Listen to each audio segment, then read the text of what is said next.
તમારી જેટલી તાળી હતી ને એના કરતાં વધારે તાળીઓ આ ગુજરાતીમાં બોલ્યો વાંચીને એના માટે હેત માટે થઈ જાય. આ સેકન્ડ પાર્ટ માટે હતું. અને ફર્સ્ટ પાર્ટ આ પરિચય બહુ સરસ આપ્યો, જો કે મેં જ લખીને આપેલો, પણ જે ફર્સ્ટ પાર્ટ એણે જે દેવેનભાઈની મનાઈ હોવા છતાં પણ એ બોલ્યો છે એના માટે પણ એકવાર જોરદાર તાળી થઈ જાય. नसीब से ही ये लम्हे नसीब होते हैं, नसीब से ही ये लम्हे नसीब होते हैं, फलक जमी पे सितारे करीब होते हैं. कि नसीब से ही ये लम्हे नसीब होते हैं, फलक जमी पे सितारे करीब होते हैं. बजाए सीने के आँखों में दिल धड़कता है, बजाए सीने के आँखों में दिल धड़कता है. ये इंतज़ार के लम्हे अजीब होते हैं, ये इंतज़ार के लम्हे अजीब होते हैं. તો પ્રતીક્ષાની ઘડીઓ પૂરી થઈ. ધ સેલિબ્રેશન સ્ટાર્ટ્સ નાઉ. આપ સૌ મિત્રો બધા મુંબઈવાસી સુરતીઓ ઘણા બધા દેખાઈ રહ્યા છે મને. તો કહીશ કે આંખોમાં ઉમળકો છે, હૈયામાં ખુશાલી છે, કે આંખોમાં ઉમળકો છે, હૈયામાં ખુશાલી છે, કઈ આજના દિવસની શોભા જ નિરાળી છે. ને આવ્યા છો તમે આજે તો, દૂર દૂરથી બધા મિત્રો આવ્યા છે, કે આવ્યા છો તમે આજે તો, લાગે છે મને એવું કે આજે જ છે હોળી ને આજે જ દિવાળી છે. હેત અને જોઈના લગ્ન પ્રસંગનો હોય એવો ઉમળકો આજે છે. રમેશભાઈ ચોકસી અને નૈનાબેન ચોકસીના વિશાળ પરિવાર તરફથી આપ સૌને જય શ્રીમન્નારાયણ. આજના આ શાનદાર અને જાનદાર કાર્યક્રમમાં આપ સૌ હેતાળ અને હુંફાળ સ્વજનોની ઉપસ્થિતિ છે ત્યારે મને સવાલ થઈ આવ્યો કે આજના અવસરની આ સરસ મજાની જલારામ હોલ, સરસ મજાની સજાવટ, આખી મોટી ટીમ, પણ આજની સાચી શોભા કઈ? तो मैंने आ 4 पंक्ति सूझी कि शोभा न नुमाइश से, ना कोई खजाने से, ना रोशनी करने या फूलों के सजाने से. शोभा न नुमाइश से, आ बहुत सरस જોઈએ બનાવ્યું છે આખું બેકડ્રોપ. शोभा न नुमाइश से, ना कोई खजाने से, ना रोशनी करने या फूलों के सजाने से, बेजान ये चीज़ें क्या अवसर को सजाएगी. जान आई है महफिल में बस आपके आने से, जान आई है महफिल में बस आपके आने से. તો મિત્રો, મનોરંજનની એક ઉમદા મુરાદ સાથે, સાહિત્યની એક સ્નેહભરી સોગાદ સાથે, હૈયાને હામ અને જિંદગીને જોમ આપતા ગીતોના આસ્વાદ સાથે અમે સૌ કલાકારો ઉપસ્થિત છીએ. મિલનભાઈ જૈન અને વિપુલ સામાણી, એકવાર જોરદાર તાળીયા કલાકારો માટે થઈ જાય મિત્રો. નારાયણની કૃપાથી આપ સૌ ઉપસ્થિત છો અહીંયા. આપની ભૂખ અને આપના દુઃખની લિમિટ આવે ત્યાં સુધી મને એપેટાઇઝર સમજજો. મેં દેવનભાઈને પૂછ્યું કે તમારી નજર આ સુરતી માણસ પર, મારા પર કેવી રીતે પડી? એટલે એમણે કહ્યું કે નજર તો બહુ ઊંચે હતી પણ પડી. રાહત ફતેહ અલી ખાન ઉપલબ્ધ ન હોવાથી રાહત દરે આવેલા કવિથી કામ ચલાવવાનું નક્કી કર્યું, એટલે તમને બોલાવ્યા છે. તો પરિવારની ઊંચી આશા હતી પણ આશારામ બાપુ ઉપલબ્ધ ન હોવાથી આજે ભાષારામ બાપુ તમારી સામે ઉપસ્થિત છે. મને તારીખ આપી, મને કહ્યું કે રહીશભાઈ તમારે આવવાનું છે, એમની સાથે બહુ જૂનો સંબંધ છે પરિવાર સાથે. પણ પછી મને કહ્યા પછી એમણે બહુ ચિંતા હતી, એટલે મેં કહ્યું દેવેનભાઈ ચિંતા ના કરો, હું છું ને. કહેવા લાગ્યા તમે છો એટલે જ ચિંતા છે. તો પછી મારે કહેવું પડ્યું કે સમજવું નથી જેમણે કંઈ કશું પણ અમે એમને આજ સમજાવી દઈશું, કે સમજવું નથી જેમણે કંઈ કશું પણ અમે એમને આજ સમજાવી દઈશું. મગજની કમાનો હશે જેની ઢીલી, ચઢાવી અમે એને ચાવી દઈશું. કે ઘણીવાર રેતીમાં ખેતી કરી છે, ફસલ મૃગજળોથી ઉગાવી દઈશું. અમારી ઉપર આપ વિશ્વાસ રાખો, હજારોને ઉઠા ભણાવી દઈશું. તો આજે તમારી સામે એન્કર તરીકે એક કવિ છે. કવિને એમણે બોલાવ્યો, એમનો સાહિત્ય પ્રેમ છે, બાકી કવિઓની સમાજમાં સારી છાપ નથી. સમાજમાં કવિઓને ખરાબ નજરે જોવામાં આવે છે. આરબો જે દ્રષ્ટિથી યહૂદીઓને જુએ છે, તિબેટીયનો જે દ્રષ્ટિથી ચીનાઓ સામે જુએ છે, યુક્રેનિયનો જે દ્રષ્ટિથી રશિયનો સામે જુએ છે, અને પત્નીઓ જે દ્રષ્ટિથી એમના 60 વર્ષના થયેલા પતિને જુએ છે, એવી નજરથી સમાજ કવિઓ સામે જુએ છે. પણ સાહેબ સાચું કહું છું, બધા કવિઓ એવા હોતા નથી. બધા કવિઓ એવા હોતા નથી. ખરેખર કહું છું, માત્ર 99%ને કારણે બાકીનાનું નામ ખરાબ થાય છે. તો એકવાર જોરદાર તાળી તમારા માટે થઈ જાય મિત્રો, જેમની સાથે તબિયત મળી જાય એવા લોકો સાથે આ મેળો છે. આજે સવારે ટ્રેનમાં આવતો હતો, આજના પ્રોગ્રામનું રિહર્સલ કરવાની ઈચ્છા હતી. બાજુવાળા વંદે ભારતમાં એક ટ્રેનમાં બેઠા, બાજુવાળા ભાઈ થેપલા કાઢ્યા, મને ખબર પડી કે ગુજરાતી છે. મેં કહ્યું કે ભાઈ હું કવિ છું, એટલે સાંભળીને તરત જ બોલ્યો કે એમ તો હું બેરો છું. તો એવા સમયે આપ સૌને મળવાનું થયું, આનંદ છે. ઘણા બધા મિત્રો, ખાંડવાલા સાહેબ આપણા, જેમનો ઉલ્લેખ કર્યો તમે, આપણે મળ્યા, શું નામ એમનું?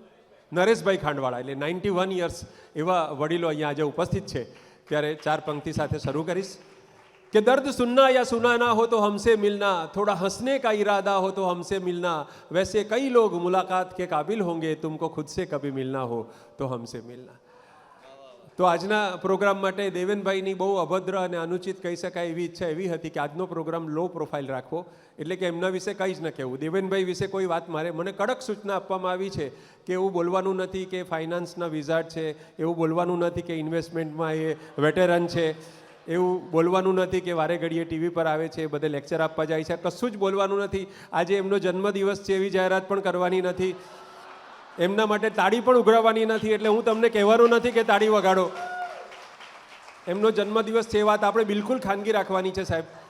અને સંબંધ અને સફળતાનો સુભગ સમન્વય શું કહે છે જોઈ, કેટલા વર્ષ છે એ પણ કોઈને કહેવા, 60 વર્ષ થયા છે એવું તો કહેવાનું જ નથી. એમણે બહુ વર્ષોથી એ ભ્રમ ટકાવી રાખ્યો, છેલ્લા 10 વર્ષથી કે 50 વર્ષના છે. તો દેવેનભાઈ માટે હું એક શેર કહેવા માગતો હતો, એ પણ મને ના પાડી છે એટલે બોલવાનો નથી. જે નથી બોલવાનો તે શેર આ છે કે રાસ્તા સોચતે રહેને સે કિધર બનતા હૈ. એમની જે જર્ની 85થી અત્યાર સુધીની જોઈ, એક નાની રમેશભાઈએ શરૂઆત કરી અને અહીંયા સુધી પહોંચ્યા. તો રાસ્તા સોચતે રહેને સે કિધર બનતા હૈ, સર મેં સોદા હો, સોદા એટલે પાગલપન, कि रास्ता सोचते रहने से किधर बनता है, सर में सौदा हो तो दीवार में दर बनता है, सर में सौदा हो तो દીવારમાં છેદ પાડી દે એવી એમને સફળતા મેળવી છે. એમના હાઈફાઈવ ગ્રુપના મિત્રો હાથ ઊંચો કરજો, હાઈફાઈવ. હા, અને અરુણભાઈ ક્યાં છે? ડૉક્ટર અરુણભાઈ, હા અહીંયા ઊભા છે. તો આ અરુણભાઈનો બહુ આગ્રહ હતો, મને એવું જાણવા મળ્યું કે એમને ઘોડે ચડાવવા માટે તમારું ચાબુક કામ કરી ગઈ છે. એમનો દૂષિત આશય એટલો જ હતો અરુણભાઈનો, આમ આપણે પવિત્ર આશય કહીએ આવા સમય પડે, પણ એમનો દૂષિત આશય એ હતો કે અમે સૌ સાઈડ ના થયા, તું કેમ બાકી છે. એટલે ગણાની સાથે બુદ્ધિ નાશે, મારે થોડી વહેલી નાસી ગઈ. ગણાની સાથે બુદ્ધિ નાશે, બુદ્ધિ નાશે ગણાની, ગણાની બુદ્ધિ નાશે. સુરતીઓને બુદ્ધિ બુદ્ધિ, હા. એટલીસ્ટ મારા પત્નીએ તો મને એવી ધમકી આપી જ છે, પણ દેવેનભાઈ પાસે બંને સલામત છે, બુદ્ધિ અને બુદ્ધિ, બરાબર. અને મોનાબને એકચ્યુઅલી વિજિલન્ટ રહેવું પડે છે. તમને એમ છે કે એ સંગીત શીખે છે, એ સંગીત શીખે જ છે, પણ હમણાં એક દિવસ અનુપ જલોટાના ભજનની પ્રેક્ટિસ કરતા પકડાયા. જોક સપાટ. દેવેનભાઈ અને મોનાના સન હેત અને જુહી, જુહી એમની પુત્ર વધુ છે, પણ હેતને એવું લાગે છે કે એ પુત્રથી વધુ છે, એવો આ પરિવાર છે. દીપાબેન અને પંકજભાઈ ક્યાં છે? હા, એકવાર જોરદાર તાળી એમના માટે પણ થઈ જાય. બેન બનેવી એમના સંતાનો ધવલ અને સ્નેહા જે અમેરિકા ટેસ્લામાં કામ કરે છે. પરિવારમાં ઉમળકાનો પાર નથી. આજે હાઈફાઈવ ગ્રુપના બીનાબેન, સિદ્ધાર્થભાઈ, પ્રીતિબેન, પ્રકાશભાઈ, પૂજા, આલોક, આ બધા જ ઉપસ્થિત છે. અને આ બધાના માટે હું એમ કહીશ કે આપ મહેમાન છો, સાંજની સાંજ છો.